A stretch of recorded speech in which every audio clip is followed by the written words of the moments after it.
My precious children of God, I greet each one of you in the name of our Lord and Savior Jesus Christ. എൻ്റെ വിലയേറപ്പെട്ട ദൈവമക്കളെ, കർത്താവായ യേശുക്രിസ്തുവിന്റെ വിലയേറിയ നാമത്തിൽ നിങ്ങൾക്ക് എൻ്റെ സ്നേഹവന്ദനം. Today we are going to meditate Psalm 133 verse 3. 133 സങ്കീർത്തനത്തിന്റെ 3 വാക്യം നമുക്ക് ഇന്ന് ധ്യാനിക്കാം.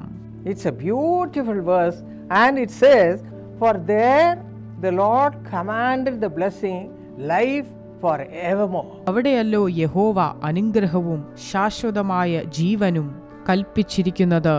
How we can receive God's anointing and God's blessings? നാം ദൈവത്തിന്റെ അനുഗ്രഹവും അഭിഷേകവും എങ്ങനെയാണ് പ്രാപിക്കുന്നത്? Psalm 34 verse 10 says, "Those who seek the Lord shall not lack any good thing." 34 സങ്കീർത്തനത്തിന്റെ 10 വാക്യം പറയുന്നത്, ദൈവത്തെ അന്വേഷിക്കുന്നവർക്കോ യാതൊന്നിനും മുട്ടില്ല എന്നാണ്. Yes, my friends, you are going to receive all God's abundant blessings today. പ്രിയ സുഹൃത്തുക്കളെ, ഇന്ന് ദൈവത്തിന്റെ സമൃദ്ധമായ അനുഗ്രഹങ്ങളെ നാം പ്രാപിക്കാൻ പോവുകയാണ്. How you can receive that? നമുക്ക് അത് എങ്ങനെ പ്രാപിക്കുവാൻ കഴിയും?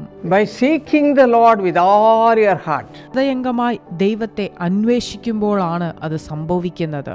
Read the life of Abraham. അബ്രഹാമിന്റെ ജീവിതത്തെ കുറിച്ച് വായിച്ചു നോക്കുക. If you read Genesis 22 verse 17, it says, God says to Abraham, "Abraham, I will bless you with my blessings and multiply your descendants as the stars of heaven and the sand which is on the seashore." ഉൽപ്പത്തി പുസ്തകം 22 അധ്യായത്തിന്റെ 17 വാക്യത്തിൽ കർത്താവ് അബ്രഹാമിനോട് പറയുകയാണ്, അബ്രഹാമേ, ഞാൻ നിന്നെ എൻ്റെ അനുഗ്രഹങ്ങളാൽ അനുഗ്രഹിച്ച് നിന്റെ സന്തതികളെ ആകാശത്തിലെ നക്ഷത്രങ്ങളെ പോലെയും കടൽക്കരയിലെ മണൽത്തരികളെ പോലെയും വർദ്ധിപ്പിക്കും. Abraham was childless for a long time. വളരെ നാളുകളായി അബ്രഹാമിന് സന്തതികളില്ലായിരുന്നു. But when he looked to God, അദ്ദേഹം ദൈവത്തിങ്കലേക്ക് നോക്കിയപ്പോൾ God supplied that need ആ ആവശ്യത്തെ ദൈവം മാനിച്ചു, and blessed him abundantly. അദ്ദേഹത്തെ ധാരാളമായി അനുഗ്രഹിക്കുകയും ചെയ്തു. In the same way, there was a man called Jacob. അതേപോലെ യാക്കോബ് എന്ന ഒരു മനുഷ്യനുണ്ടായിരുന്നു.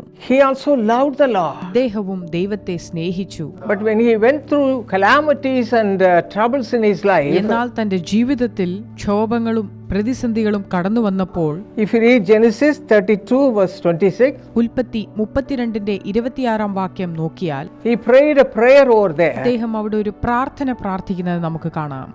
You have to listen to me carefully. പറയുന്നത് വളരെ ശ്രദ്ധയോടെ കേൾക്കുക.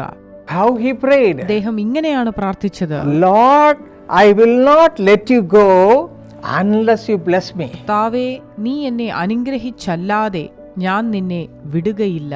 He was clinging on to God tightly. അവൻ ദൈവത്തോട് മുറുകെ പറ്റിച്ചേർന്നു. God heard his prayer ദൈവം അവന്റെ പ്രാർത്ഥന കേട്ടു, and supplied his need അവന്റെ ആവശ്യങ്ങളെ മാനിച്ചു, and blessed him abundantly. അവനെ ധാരാളമായി അനുഗ്രഹിച്ചു. In the same way, my beloved ones, അതുപോലെ പ്രിയമുള്ളവരെ, God is so close to us. നിങ്ങളോട് അത്യധികം അടുത്തിരിക്കുന്നു. You can receive any blessing from him. അവിടുത്തെ നിന്ന് അനുഗ്രഹങ്ങൾ നിങ്ങൾക്ക് കിട്ടും. He says, "Ask and it shall be given unto you." യാചിപ്പിൻ, എന്നാൽ നിങ്ങൾക്ക് കിട്ടുമെന്നാണ് അവിടുന്ന് പറയുന്നത്.